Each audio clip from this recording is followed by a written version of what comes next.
میرا سوال دجال سے متعلق ہے. اس سے متعلق دو حصے ہیں سوال کے. ایک تو یہ آپ نے فرمایا تھا کہ دجال سے متعلق جو روایات ہیں ان کو رویا کے تناظر میں دیکھا جائے تو ٹھیک بات سمجھ آتی ہے، لیکن اس میں ایک صحیح مسلم کی ایک روایت ہے جو صحیح مسلم میں نقل ہوئی ہے، جس میں نبی صلی اللہ علیہ وسلم نے ایک صحابی تمیم داری کا واقعہ بیان کیا جس میں وہ ایک جزیرے میں دجال سے انہوں نے ملاقات کی تھی، جس سے بظاہر ایسے لگتا ہے کہ وہ کوئی ایک جسمانی وجود ہے جو کہ ابھی بھی موجود ہے اور پہلے بھی موجود تھا. ایک تو اس کا ذرا سمجھا دیں اس کو کیسے سمجھیں، اور دوسرا یہ جو روایات ہیں جس میں کہا گیا ہے کہ سورہ کہف کی پہلی 10 اور آخری 10 آیات پڑھیں تو دجال سے بچاؤ ہوگا، اور اس طرح کی باقی روایات ہیں ان کو کیسے سمجھا جائے، اور اس کا سورہ کہف کا ان سے کیا تعلق ہے دجال سے؟ شکریہ. سورہ کہف کی آخری 10 آیات کا بعض روایتوں میں ذکر آیا ہے، بعض میں پہلی 10 آیات بھی ہیں، لیکن وہ صاف معلوم ہو جاتا ہے کہ راوی حضرات کی غلطی ہے، آخری 10 آیات ہی ہیں. تو آخری 10 آیات کو اگر آپ نکال لیں تو وہ اللہ تعالیٰ کی اسکیم کو بیان کر دیتی ہیں اس دنیا میں. تو جب آدمی کے اندر دین کا صحیح شعور پیدا ہو جائے اور وہ دین کو فی الواقع سمجھ لے تو اس طرح کے فتنے اس پر اثر انداز نہیں ہوتے. یعنی وہ کوئی منتر نہیں ہے کہ آپ نے آخری 10 آیتیں پڑھ لیں تو بس دجال سے نجات ہو گئی. غور و فکر کی طرف توجہ دلائی گئی ہے کہ ان 10 آیات کو سامنے رکھ کر بار بار ان کی تلاوت کرو. یہ ہم بھی بعض اوقات قرآن کے کسی خاص حصے کے بارے میں کہتے ہیں، جیسے کسی آدمی کو کہا جائے ویسے تو پورا قرآن توحید کو بیان کرتا ہے کہ سورہ اخلاص پر خوب اچھی طرح غور کر لو، یا اسی طرح پورا قرآن نجات کے شرائط بیان کرتا ہے، یا جن چیزوں پر نجات کی ضمانت دی گئی انہیں بیان کرتا ہے، لیکن سورہ عصر بہت موجز طریقے سے اسے بیان کر دیتی ہے. تو اسی طرح وہ سورہ کہف کی آخری آیات اللہ تعالیٰ کا دین کیا ہے، اس سے متعلق ہمارا رویہ کیا ہونا چاہیے، ہمارے اندر اس سے متعلق کن چیزوں کو نشو و نما دینے کی ضرورت ہے، اسے بیان کرتی ہیں.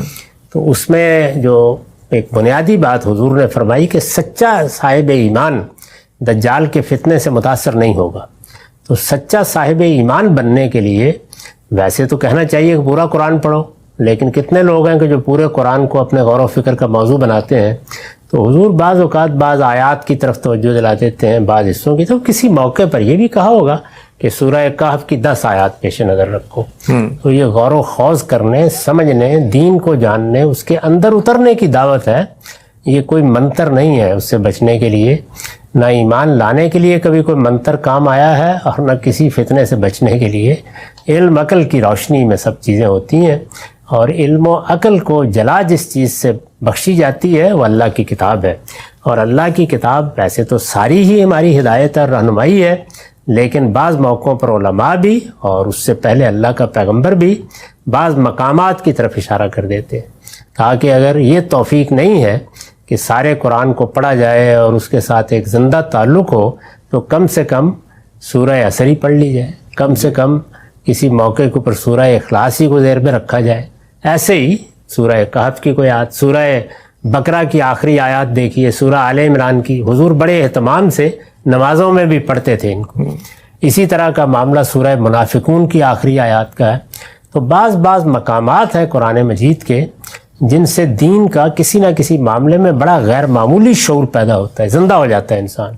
تو وہاں پر بھی یہی صورتحال ہے. سورہ کہف میں آخری 10 آیات میں نے اسی روایت کو قبول بھی کیا ہے اور یہ بتا بھی دیا ہے کہ پہلی 10 آیات راوی کی غلطی ہے، ان کو پیش نظر رکھنا چاہیے.